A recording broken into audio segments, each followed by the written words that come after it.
The Galactic Council had one rule that every species understood without question: never wake the humans unless the galaxy is ending.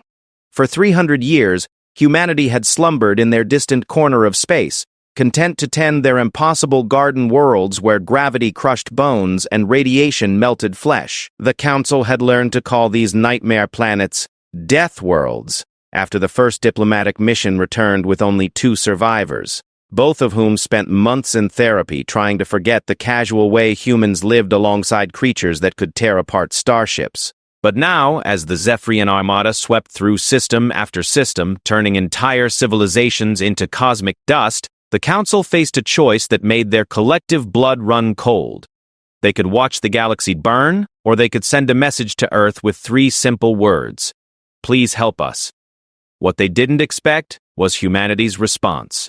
The message came back within hours, transmitted on every frequency across known space, broadcasted with the kind of casual confidence that made the Council's finest military strategists break into cold sweats.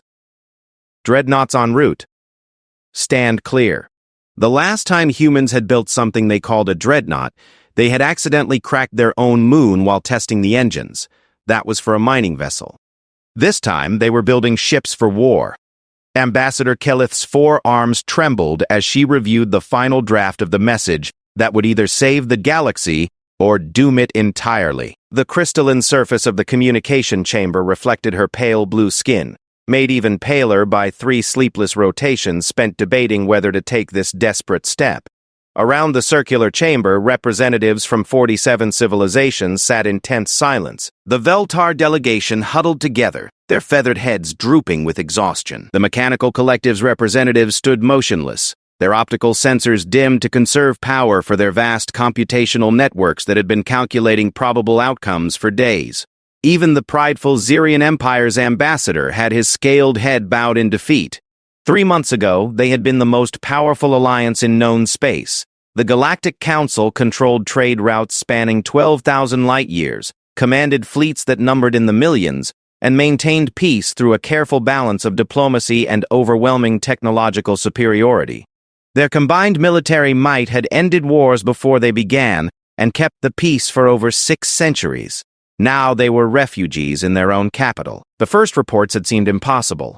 A fleet of unknown vessels had appeared at the edge of Zephyrian space, moving in perfect formation through the void. No energy signatures.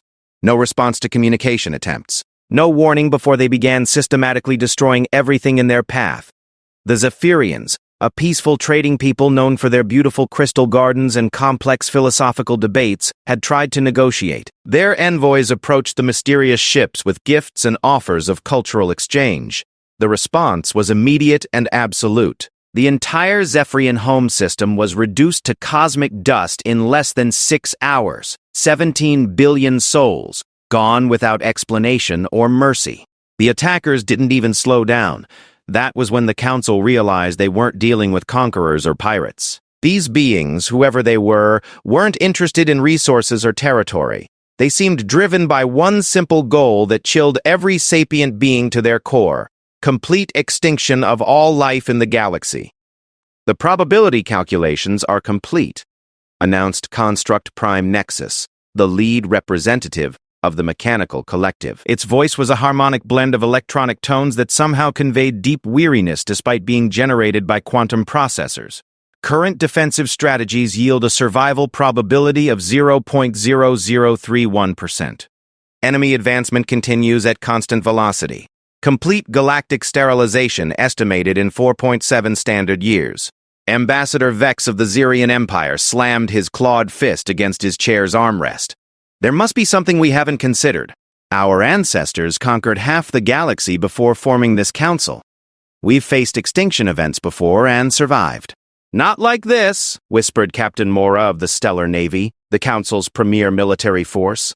Her usually perfect uniform was wrinkled from days of continuous duty, and dark circles rimmed her eyes. I've been in space combat for 30 years.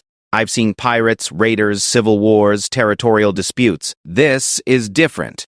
They don't communicate. They don't negotiate. They don't even seem to scan our ships before destroying them. They just arrive and kill everything.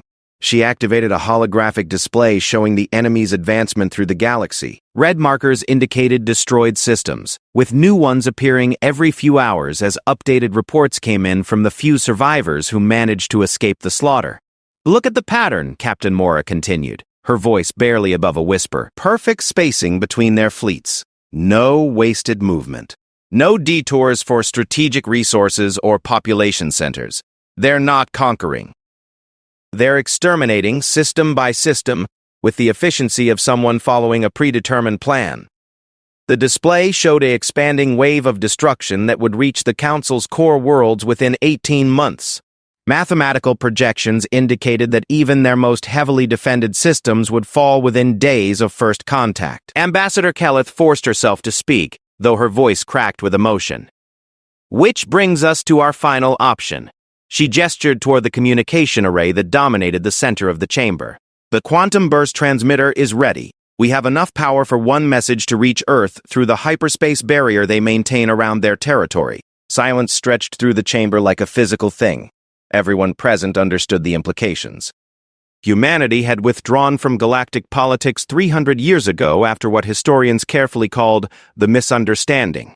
The details were classified at the highest levels, but rumors persisted about why the Council had agreed to humanity's self-imposed isolation so readily. "The humans haven't responded to any communication since their withdrawal," pointed out Ambassador Chen of the Tau Collective.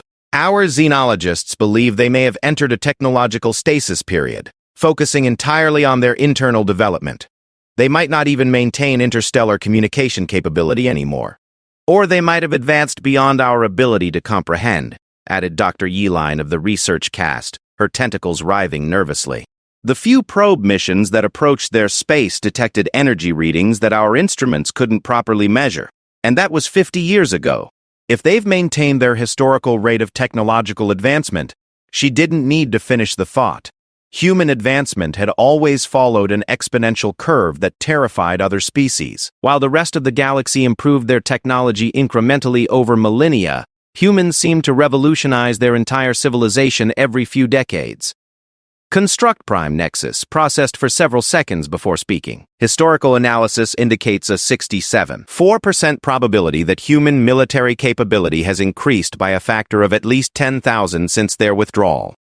Conservative estimates suggest current human civilization operates at a technological level comparable to the theoretical maximum our models can calculate. Which means they might actually be able to help us," Ambassador Kelleth said, trying to inject hope into her voice. "Or they might have transcended physical existence entirely and won't care about our problems." "There's another possibility," Captain Mora said quietly. "They might refuse to help because we made it clear we didn't want them involved in galactic affairs." The weight of that statement settled over the chamber. The Council's decision to accept human withdrawal hadn't been entirely voluntary. After the misunderstanding, it had become clear that humanity's presence made other species profoundly uncomfortable. Not because they were hostile, but because they were so fundamentally different that normal diplomatic protocols simply didn't apply. Humans came from a world that killed most species within minutes of exposure. Their gravity would crush the bones of lighter races. Their atmosphere was toxic to methane breathers, and their radiation levels would sterilize most forms of life. They had evolved in an environment so hostile that they considered volcanic eruptions and asteroid impacts to be minor inconveniences, but the physical dangers were nothing compared to the psychological impact of dealing with a species that had no concept of impossible. When other races encountered problems, they adapted their goals to match reality. When humans encountered problems, they changed reality to match their goals. Ambassador Kelleth remembered the stories her grandmother had told her about the early days of human contact, how they had rebuilt their homeworld's ecosystem after a global catastrophe, how they had terraformed gas giants by igniting controlled fusion reactions in their atmospheres, how they had built megastructures that violated the known laws of physics simply because they needed more living space. The final straw had been their response to a seemingly impossible engineering challenge during the construction of the Galactic Trade Network. The project required moving a star system to create a stable hyperspace junction. Every species in the galaxy had declared it impossible. Humanity had not only moved the star system, but had improved its efficiency by 17%, and finished the project 2 years ahead of schedule. Their method involved technologies that Council scientists still couldn't understand, deployed with casual confidence that suggested this level of cosmic engineering was routine for them. The aftermath of that project had led to the misunderstanding when terrified Council members had attempted to place restrictions on human activities. The diplomatic crisis that followed nearly led to war, prevented only by humanity's decision to withdraw voluntarily rather than force the issue. The message is simple, Ambassador Kelleth said, pulling her thoughts back to the present crisis. We explain the situation, provide all available data on the enemy forces, and ask for assistance. No demands, no appeals to old alliances. Just an honest request for help from one desperate civilization to another. And if they refuse? Asked Ambassador Vex. Then we face extinction with dignity, Captain Mora replied. But if there's any species in the galaxy capable of stopping this threat, it's the humans. They're the only ones who've ever treated impossible problems as minor engineering challenges. The vote was unanimous, though several representatives needed multiple attempts to register their approval through shaking appendages. Ambassador Kelleth activated the quantum burst transmitter, feeling the chamber's temperature drop several degrees as the massive machine drew power from the station's core reactor. The message was surprisingly short, a full data package containing everything the Council knew about the enemy threat, followed by a brief text transmission. Unknown force systematically destroying all life in galaxy. Galactic Council facing extinction within 5 years. Request assistance if possible. No expectations. No obligations. Humanity helped us once before. We dare to hope you might help us again. The transmission burst through hyperspace in a focused beam aimed at the general location of human territory. At faster-than-light speeds, it would reach Earth within 3 hours. Then came the waiting. Captain Mora established a rotating watch schedule to monitor all communication frequencies. Ambassador Kelleth tried to sleep, but found herself staring at the ceiling of her quarters, wondering if she had just condemned humanity to the same fate that awaited the rest of the galaxy. The enemy force seemed unstoppable. What if bringing the humans into this conflict only added Earth to their target list? Dr. Yulene spent the time analyzing every piece of data they had about human capabilities, trying to calculate whether even their impressive technology could make a difference. The numbers were not encouraging. The enemy fleet demonstrated energy output levels that exceeded the total power generation of most civilizations. Their defensive capabilities seemed absolute. Their movement through space defied conventional physics, and their weapons could destabilize stars. Even if human technology had advanced dramatically since their withdrawal, the scale of this threat might be beyond any species' ability to counter. Ambassador Chen suggested they prepare backup plans for evacuation to the Galactic Rim, though everyone understood this would only delay the inevitable. The enemy force was methodical and thorough. They would eventually reach every habitable system in the galaxy. Construct Prime Nexus spent the waiting period analyzing historical human battle tactics, searching for patterns that might indicate their current strategic thinking. The results were both encouraging and terrifying. Humans approached warfare with the same casual disregard for conventional limitations that they applied to engineering. When faced with superior numbers, they created better weapons. When faced with better weapons, they changed the rules of engagement entirely. But the enemy they faced now seemed to operate outside any known rules. 18 hours passed without response. Then 24. Some representatives began to despair, interpreting the silence as rejection or evidence that humanity no longer existed. Others argued that such a momentous decision would naturally require extensive consideration. Ambassador Kelleth maintained her vigil in the communication chamber, refusing to leave her post. She had committed the galaxy's last hope to this desperate gambit. If humanity refused to help, she wanted to be the first to know so she could begin planning for an orderly evacuation of the Council's core worlds. At exactly 26 hours and 14 minutes after transmission, every communication array in the system suddenly activated simultaneously. The response came on multiple frequencies, broadcast with power levels that made the station's instruments strain to process the signal. It wasn't directed specifically at the Council station, but seemed to be transmitted to every inhabited system within 1,000 light-year radius. The message was brief, delivered in the flat, matter-of-fact tone that every galactic historian recognized as distinctly human. Message received and confirmed. Threat assessment complete. Dreadnought Fleet Omega deploying in 72 hours. Recommend all civilian populations maintain minimum safe distance of 10 light-years from combat zones. Military commanders should prepare for tactical briefing upon arrival. Earth extends formal protection to all Galactic Council member species for duration of crisis. Stand by for humanity's answer. The communication ended with technical specifications that made Dr. Teldakio's specifications. Yileen's tentacles curl in confusion. Power requirements that exceeded the output of entire star systems. Weapon classifications that didn't correspond to any known technology. Fleet compositions that included vessel types with names like Reality Anchor and Causality Disruptor. But it was the final line of the transmission that sent chills through every representative in the chamber. Classification Dreadnought Fleet Omega. Commanded by Admiral Sarah Chen. Mission parameters: total enemy extinction. Authorization: Deathworld protocols.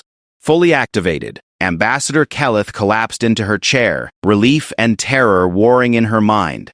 Humanity had responded. They were sending help, but the technical specifications suggested they were bringing weapons that might be as dangerous as the enemy they faced.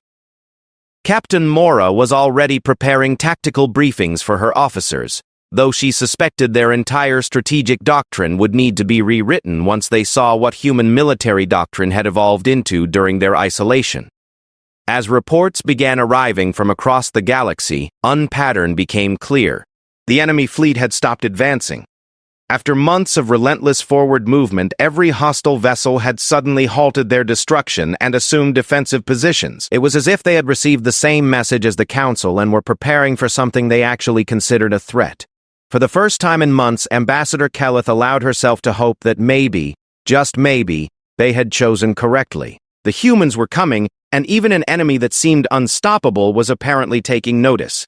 The real question was whether the galaxy would survive humanity's cure for their problem. The Galactic Council's long-range sensors detected them first, 3 days early and arriving from an impossible direction.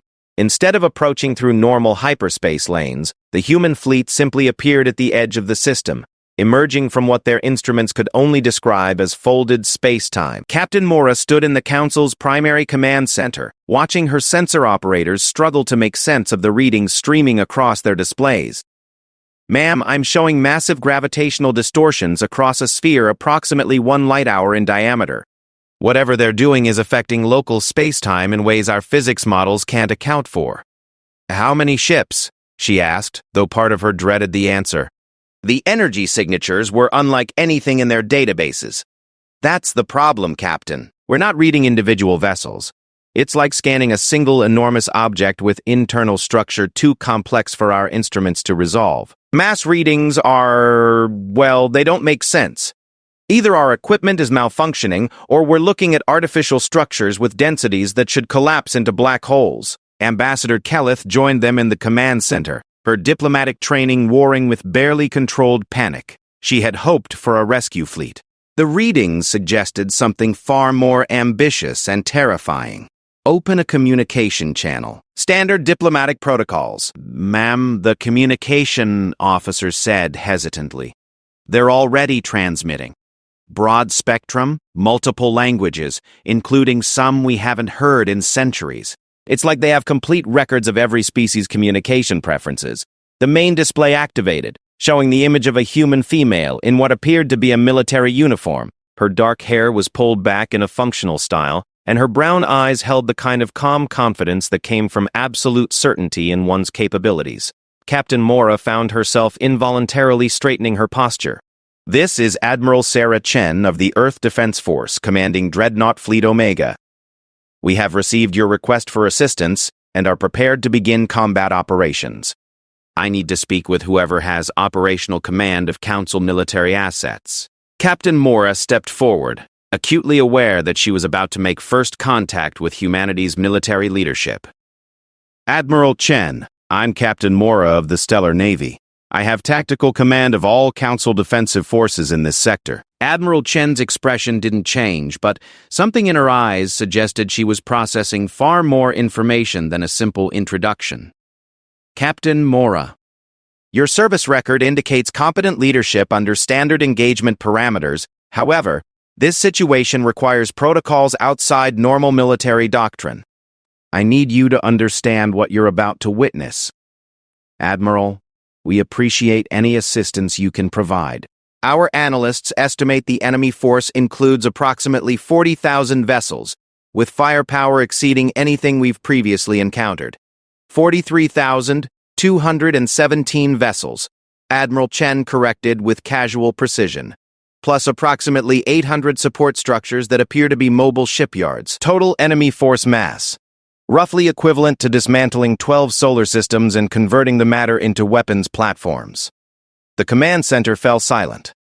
Their best intelligence estimates had suggested a large fleet, but the numbers Admiral Chen cited so casually were beyond the scale of any military operation in recorded history. However, Admiral Chen continued, force comparison charts are irrelevant when dealing with asymmetric warfare. The enemy appears to rely on overwhelming numerical superiority and conventional physics. This presents exploitable tactical vulnerabilities. Captain Mora felt a chill run down her spine. The human admiral was discussing an enemy fleet capable of sterilizing the galaxy with the detached analysis of someone reviewing routine training exercises. Admiral, our intelligence suggests their technology operates beyond known physical laws.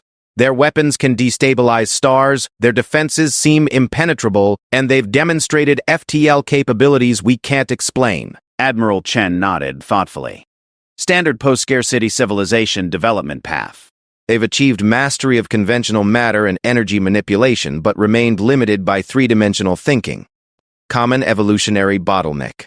We encountered similar challenges during our early expansion phase. Early expansion phase? Ambassador Kalith couldn't help interjecting. Admiral, if I may ask, what exactly are you bringing to this engagement? For the first time, Admiral Chen smiled, and Captain Mora felt her blood run cold. It wasn't a pleasant expression. It was the smile of someone who had solved an interesting puzzle and was looking forward to testing the solution. Fleet composition is as follows. 12 reality anchor platforms to establish localized physics parameters. 6 causality disruptors to prevent enemy temporal manipulation attempts. 240 Dreadnought-class battleships with standard armaments. 48 support vessels carrying specialized equipment for post-combat system restoration. And 1 stellar engineering platform in case we need to relocate or modify any star systems during the engagement. Captain Mora's mind reeled, trying to process the implications of what she'd just heard. Did you say relocate star systems? Standard contingency planning, Captain. The enemy has demonstrated willingness to destabilize stellar masses as a tactical measure. We prefer to remove that option from their strategic toolkit. Ambassador Kalith found her voice. Admiral Chen, I must ask, what exactly have you been doing during your 300 years of isolation?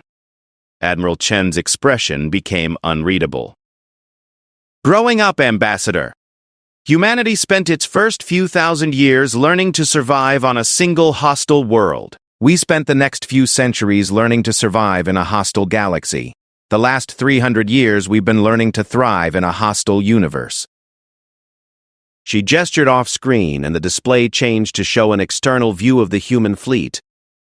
Captain Mora's breath caught in her throat. The dreadnoughts hung in perfect formation against the backdrop of space, each one easily the size of a small moon. Their hulls seemed to absorb light rather than reflect it, creating an effect that made them appear as geometric voids cut directly into reality. But it was the space around them that truly defied comprehension. Local space-time appeared to be folded and twisted in ways that hurt to look at directly. Stars visible in the background seemed to bend around the fleet, creating distortion patterns that suggested the ships existed in several dimensions simultaneously. Energy readings showed power outputs that required either matter-antimatter, annihilation on a massive scale, or something far more exotic. Captain Mora, Admiral Chen continued, I need you to coordinate civilian evacuation from all systems within 50 light-years of the enemy formation. My tactical analysis indicates approximately 47% probability of significant collateral damage during the initial engagement phase. Admiral, our evacuation capabilities are limited. Moving entire planetary populations requires months of preparation and massive logistical support. Understood. We're transmitting transportation specifications to your logistics coordinators. Human evacuation protocols can handle approximately 50 billion individuals per standard day cycle. We'll have the necessary equipment deployed within 6 hours. Captain Mora felt her worldview shifting in real time. The human admiral was discussing the evacuation of entire civilizations with the casual efficiency most species reserved for routine cargo transfers. There is one additional matter, Admiral Chen said, her tone becoming more serious. Our preliminary scans suggest this enemy force originated from outside our local galaxy group. This is likely a scouting expedition rather than their main fleet. The implication hit Ambassador Kelith like a physical blow. You're saying there are more of them? Unknown quantities, Ambassador. However, our strategy accounts for this possibility. The engagement objective is not merely to neutralize the current threat, but to send a clear message to whatever civilization dispatched these forces. What kind of message? Captain Mora asked, though she suspected she didn't want to know the answer. Admiral Chen's smile returned, colder than before. That Earth is not undefended, that humanity protects its friends, and that some sleeping giants should be left alone. The communication ended, leaving the command center in stunned silence. Captain Mora realized she was holding her breath and forced herself to inhale. Around her, officers and diplomats struggled to process what they'd witnessed. "Ma'am," the sensor operator called out, his voice shaking, "the human fleet is moving. But Captain, they're not using any propulsion system we can detect. They're just changing position in space without transitioning through the intervening distance." On the main display, the Dreadnought fleet had indeed begun moving toward the enemy formation. But instead of conventional acceleration, each ship seemed to simply exist in one location and then exist in another, crossing vast distances instantaneously. "Tactical analysis complete," announced Construct Prime Nexus, its electronic voice carrying an unusual harmonic that suggested deep processing strain. "Human fleet capabilities exceed computational modeling parameters. Recommend updating threat assessment protocols to include friendly forces as potential reality-altering phenomena." Ambassador Kelith found herself laughing, a sound that bordered on hysteria. 300 years ago, we were afraid of them because they could move star systems. Now they're talking about rewriting local physics and evacuating our entire civilization before lunch. What have we gotten ourselves into? Captain Mora was studying the tactical projections, trying to understand how the humans planned to engage an enemy force that outnumbered them by more than 100 to 1. The mathematics didn't add up using any known military doctrine. "Captain," her tactical officer called out, "long-range sensors are detecting massive energy buildups throughout the human fleet. Power levels are approaching theoretical maximum possible values for matter-based technology. How long until they engage the enemy? At current rate of advancement, first contact in approximately 4 hours. But Captain, there's something else. The enemy fleet has stopped their defensive preparations. They're actually beginning to retreat." Captain Mora felt a chill run through her entire body. An enemy force that had systematically destroyed every military fleet sent against them was retreating from an engagement with the humans. Retreat speed? Maximum velocity they've demonstrated, Captain. They're running. Ambassador Kelith moved to the strategic display, watching as red markers representing enemy vessels began pulling back from their forward positions. They know something we don't. The question is whether that something is going to save us or destroy everything. Dr. Yilin had been analyzing the technical specifications the humans had transmitted regarding their evacuation capabilities. Her tentacles were curled in what other species had learned to recognize as extreme distress. "Ambassador? The human evacuation technology descriptions. They're not just talking about transport ships. They're describing the ability to temporarily relocate entire planetary atmospheres, maintain biosphere integrity during system-wide spatial translations, and provide life support for populations in excess of our total galactic census. Meaning they could evacuate everyone in council space simultaneously if necessary. The infrastructure required for such capability suggests they've been preparing for threats we've never imagined." Captain Mora was beginning to understand the scope of what humanity had become during their isolation. They weren't just a technologically advanced species. They had apparently evolved into something that viewed galactic-scale problems as routine engineering challenges. "Message coming in from Admiral Chen. the communication officer announced. Admiral Chen appeared on screen again, this time with what looked like a tactical display showing both fleets in the background. Captain Mora, enemy forces are attempting strategic withdrawal. This confirms our assessment that they're operating under instructions to avoid engagement with superior forces. We're moving to intercept before they can escape and report our capabilities to their command structure. Admiral, they have a significant head start and have demonstrated faster-than-light capabilities we can't match. Captain, human FTL technology operates on principles that make conventional speed measurements meaningless. Distance and time are variables we manipulate rather than constraints we work within. We'll reach them within the hour. The display changed to show a real-time view of space around the fleeing enemy fleet. Captain Mora watched in fascination and horror as the human dreadnoughts simply materialized around the enemy formation, creating a perfect enclosure with geometric precision. Engagement beginning now, Admiral Chen reported with the calm tone of someone announcing routine equipment testing. Recommend all Council forces maintain current position and observe standard battle damage assessment protocols. What followed defied every principle of space combat that Captain Mora had learned during 30 years of military service. There were no missile exchanges, no energy weapon barrages, no tactical maneuvering for position. The human ship simply activated some form of technology that made the enemy fleet cease to exist, not destroyed in the conventional sense, not reduced to wreckage or debris. The 43,000 enemy vessels and their support structures simply stopped being present in three-dimensional space. Sensor readings? Captain Mora asked, her voice barely a whisper. No debris field, Captain. No energy residue. No trace of atomic matter.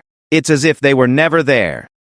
Admiral Chen's voice came through the communication system one final time. Enemy force neutralized, beginning post-combat system restoration and threat assessment expansion. Captain Mora, please prepare your fleets for joint operations.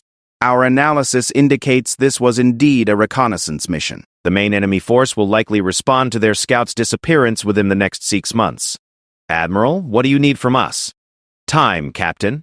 The galaxy has 6 months to prepare for a war unlike anything in recorded history. We'll need every species, every resource, and every creative mind working together, because next time they'll know we're here. The communication ended, leaving Captain Mora staring at empty space where moments before, the greatest threat in galactic history had simply stopped existing. She realized that humanity's 300-year isolation hadn't been about withdrawal from galactic politics. It had been about preparation for something far worse than anyone had imagined, and now that preparation was about to be tested against enemies that viewed entire galaxies as acceptable losses in their expansion plans. 5 months and 27 days after the destruction of the scout fleet, the main enemy force arrived with a violence that rewrote the fundamental laws of physics across 17 star systems simultaneously. Captain Mora stood in the War Council chamber aboard Orbital Command Station Prime, watching tactical displays that struggled to represent the sheer scale of what was approaching. The chamber housed representatives from every species in the galaxy, their combined military leadership working alongside human advisors who had transformed galactic defense doctrine in ways that still made seasoned strategists dizzy. Sensor report, Admiral Chen requested, her voice carrying the weight of someone who hadn't slept properly in months. The human command structure had integrated seamlessly with Council forces, though most Allied officers still felt like children playing at war games next to their human counterparts. Contact confirmed at galactic rim coordinates 77 Alpha through 99 Omega, reported Commander Vask, the Zirian Empire's best tactical analyst. Enemy fleet mass exceeds our computational capacity to calculate. Conservative estimates suggest approximately 12 million combat vessels, with support infrastructure equivalent to the combined industrial output of at least 40 Galaxy-class civilizations. Ambassador Kelleth felt her 4 hearts skip in sequence. The scout fleet had been terrifying enough. This armada represented a force capable of reducing the entire galaxy to component atoms within days. Fleet composition analysis? Admiral Chen asked with the same calm tone she might use to inquire about weather conditions.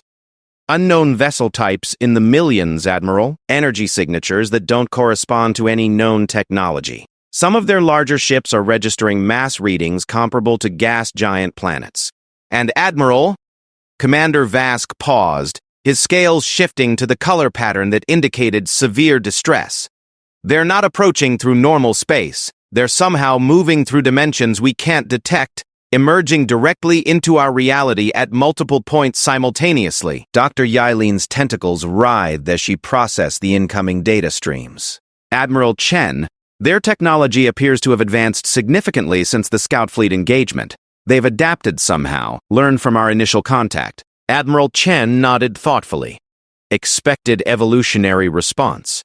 They're operating under command structures that prioritize tactical advancement over individual unit preservation. Each engagement provides data for rapid technological iteration.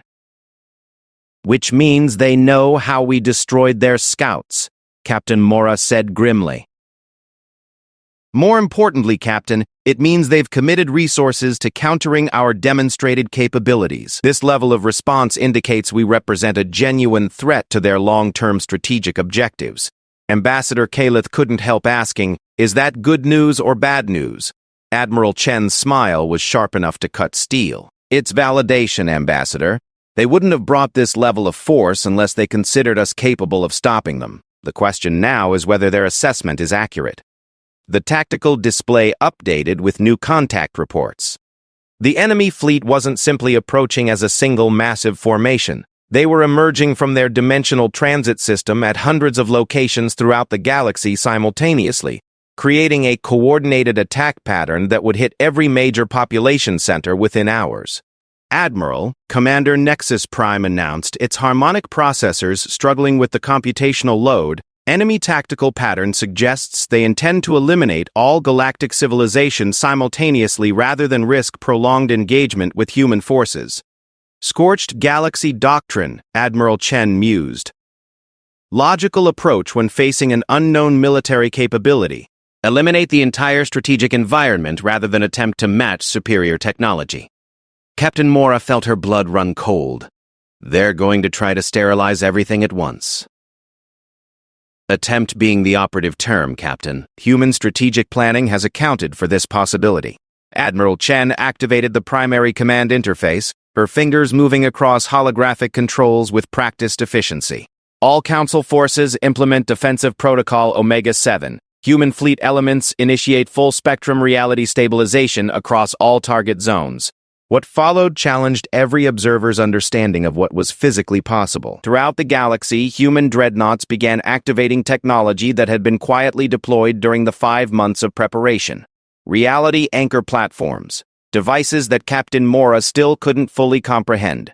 Established zones of stable spacetime that prevented dimensional manipulation across vast regions of space. The effect was immediately visible on long-range sensors.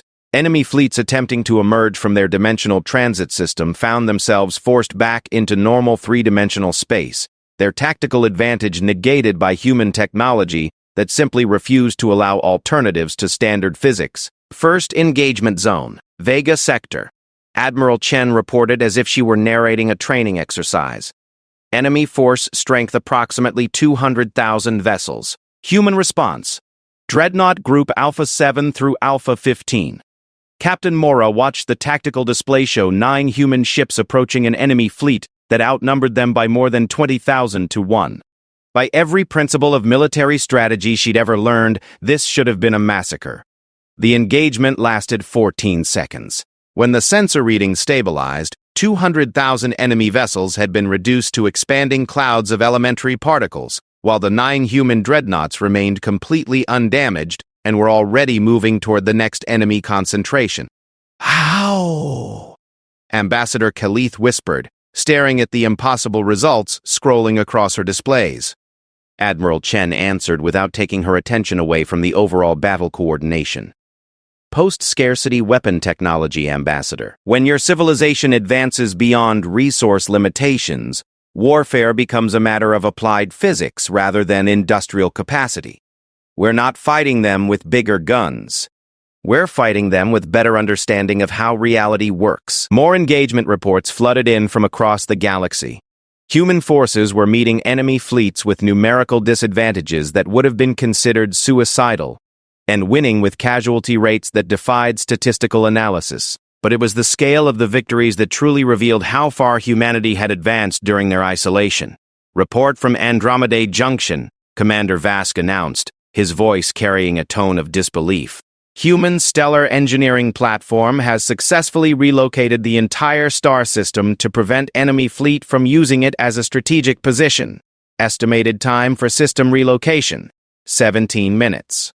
Sagittarius Arm Engagement Zone reports enemy attempt to weaponize local black hole neutralized by human causality disruptor deployment. The black hole appears to have been safely relocated to intergalactic space. Centauri Defense Grid reports successful defense against enemy planetary bombardment attempt. Human reality anchor technology prevented enemy weapons from achieving stellar destabilization. Enemy fleet subsequently eliminated by localized physics modification. Captain Mora realized she was witnessing the emergence of a civilization that had transcended conventional limitations. Humanity wasn't just defending the galaxy. They were rewriting the fundamental rules of warfare on a cosmic scale. "Admiral," Dr. Yelene called out, her tentacles curled in patterns indicating extreme cognitive strain. "Our sensor networks are detecting anomalous readings from the enemy fleet's core command structures. They appear to be attempting some form of strategic withdrawal, but not through conventional or dimensional means." Admiral Chen's expression became more focused. "Specify anomalous readings, Doctor." "Energy patterns suggesting temporal manipulation, Admiral. They may be attempting to retreat through time rather than space." For the first time since the engagement began, Admiral Chen's calm demeanor showed a crack of genuine concern. "All forces, implement temporal interdiction protocol immediately. Priority, Alpha Absolute." Throughout the galaxy, human ships suddenly changed their tactical behavior. Instead of simply destroying enemy fleets, they began deploying technologies that created what the tactical displays could only describe as chronological stabilization fields. "Admiral?" Captain Mora asked. "Are they trying to escape into the past?" "Worse, Captain. They're attempting to prevent this engagement from ever occurring by altering the timeline at the point of initial contact. Standard desperate strategy for civilizations facing extinction-level defeats." "Can they do that?" Admiral Chen's smile returned, colder and more dangerous than before. "They can try, Captain. However, human temporal technology operates on principles that make such attempts inadvisable." On the main display, readings from across the galaxy showed massive temporal distortions as the enemy fleets attempted to execute their desperate strategy. Space-time itself seemed to ripple and bend as forces beyond conventional physics clashed in ways that made observers' heads ache just trying to process the data. "Temporal incursion attempt detected and countered," Admiral Chen reported with satisfaction. "Enemy forces attempting to modify timeline have instead been isolated in temporal loops of their own creation. Threat neutralized through recursive causality containment." Ambassador Kelleth struggled to understand what she was witnessing. "They're trapped in time?" "They're trapped in the moment of their own defeat, Ambassador, experiencing it repeatedly until their power systems fail. Poetic justice with practical applications." As reports continued flowing in from engagement zones across the galaxy, a pattern became clear. Humanity wasn't just winning the war. They were winning it so decisively that the enemy's technological advantages became meaningless. This is the book. Every strategic option the invaders attempted was countered by human capabilities that operated beyond the invaders' understanding of physics. "Final enemy stronghold identified," Commander Nexus Prime announced. "Massive command structure at Galactic Core. Estimated enemy strength, approximately 4 million vessels plus strategic weapons platforms capable of stellar-scale destruction." "Human response, Admiral?" Captain Mora asked. "Personal attention," Admiral Chen replied, standing from her command position. "This requires direct intervention." "Admiral, surely you're not planning to engage 4 million enemy ships personally?" Admiral Chen's smile became genuinely warm for the first time since the crisis began. "Not personally, Captain, but this situation calls for humanity's most advanced strategic asset." She activated a communication channel that transmitted on frequencies Captain Mora didn't recognize. "Sol Command, this is Admiral Chen. Request deployment of Project Deep Horizon. Authorization code Deathworld Absolute Final. The response came immediately, transmitted with power levels that made the station's receivers strain to process the signal. The voice that replied sounded human but carried harmonics that suggested technological enhancement beyond anything the Council had encountered. Admiral Chen, this is Deep Horizon Actual. Deployment authorized. Estimated arrival at target coordinates, 30 to 7 seconds. Recommend all observers maintain minimum safe distance of 1,000 light-years. Captain Mora felt her worldview shift again. Admiral, what exactly is Project Deep Horizon? Earth's answer to universe-class threats, Captain. Some problems require solutions that operate beyond normal space-time constraints. On the tactical display, something appeared at the galactic core that made every sensor system shut down automatically to prevent damage to their processing matrices. When the instruments finally recalibrated, the readings showed an object that violated fundamental principles of existence. Mass readings are impossible, Commander Vask reported, his voice shaking. Whatever that is, it's simultaneously smaller than a starfighter and more massive than the galactic core. Our instruments can't resolve the contradiction. Deep Horizon is humanity's first successful experiment in constructing technology that operates outside conventional dimensional limitations. Admiral Chen explained with professorial calm. It exists in multiple realities simultaneously while maintaining coherent functionality across all probability matrices. The engagement at the galactic core lasted exactly 1 second. When it was over, 4 million enemy vessels and their strategic infrastructure had simply ceased to exist across all possible timelines, while the mysterious Deep Horizon platform remained undamaged and unmoved. Threat assessment complete, Admiral Chen announced. Enemy forces eliminated across all operational theaters. Galactic security restored. Beginning post-engagement analysis and strategic planning for potential follow-up incursions. Captain Mora found herself sitting down hard, her legs no longer capable of supporting her weight as the full implications of what she'd witnessed settled in. Admiral, in 30 years of military service, I've never seen anything like what just happened. How long have you been preparing for this level of threat? Admiral Chen's expression became thoughtful. Captain, humanity learned early in our development that the universe contains wonders and horrors beyond imagination. Our 300 years of isolation weren't spent hiding from galactic politics. We were preparing to defend not just ourselves, but everyone we care about against threats that most species couldn't even conceive of. And now? Ambassador Kelleth asked. Now we know we're not alone in facing universe-class threats. The enemy force that attacked you came from beyond our local galaxy group, which means there are other civilizations out there with the capability to threaten entire galactic clusters. Admiral Chen paused, seeming to consider her next words carefully. The Council's request for help didn't just save your civilizations, it gave us crucial intelligence about threats we'll need to face eventually. Dr. Yulin spoke up, her tentacles finally uncurling from their distress patterns. Admiral, what you're suggesting is that this entire crisis was just a minor skirmish in a much larger conflict? Doctor, humanity has been monitoring intergalactic communications for decades. What attacked the Council appears to be a scouting expedition from something calling itself the Convergence, a meta-civilization that spans multiple galaxy groups. Their stated goal is the elimination of all competing life forms across the observable universe. The command center fell silent as the implications sank in. The threat they'd just faced, massive enough to destroy all galactic civilization, had been merely an advance probe, which means, Captain Mora said slowly, they'll be back. Eventually, Captain, but next time they'll face not just humanity, but a galactic alliance that's been warned and prepared, and they'll face us together. Admiral Chen activated the primary communication system, broadcasting on frequencies that reached every inhabited system in the galaxy. Citizens of all member species, this is Admiral Sarah Chen of the Earth Defense Force. The immediate threat to our galaxy has been eliminated. However, our analysis indicates this was the beginning of a much larger challenge. Her image appeared on screens throughout the galaxy as she continued.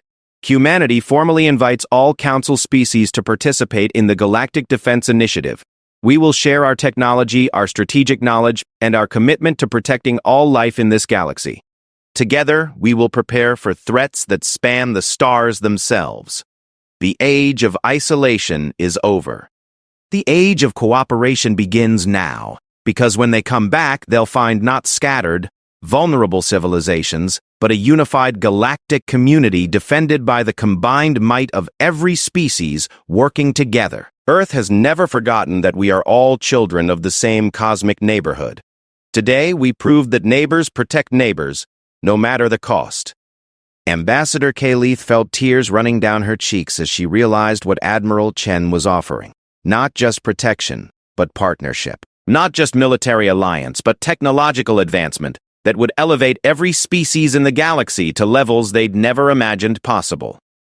The universe is vast and full of wonders and dangers we've only begun to understand, Admiral Chen concluded. But together there's no challenge we can't meet, no threat we can't overcome, and no future we can't build. Welcome to the greater community. Let's get to work. As the transmission ended, Captain Mora looked around the command center at representatives from dozens of species, all processing the reality that their galaxy had just been saved by the very people they'd once feared and isolated. The irony wasn't lost on her. They'd spent 300 years keeping humanity at arm's length because they were afraid of their capabilities. Now, those same capabilities had saved everyone. The future would bring challenges none of them could yet imagine. But for the first time since the crisis began, Captain Mora felt genuinely optimistic about their chances. After all, they had humanity on their side. And humanity, as the galaxy had just learned, took protecting their friends very seriously indeed.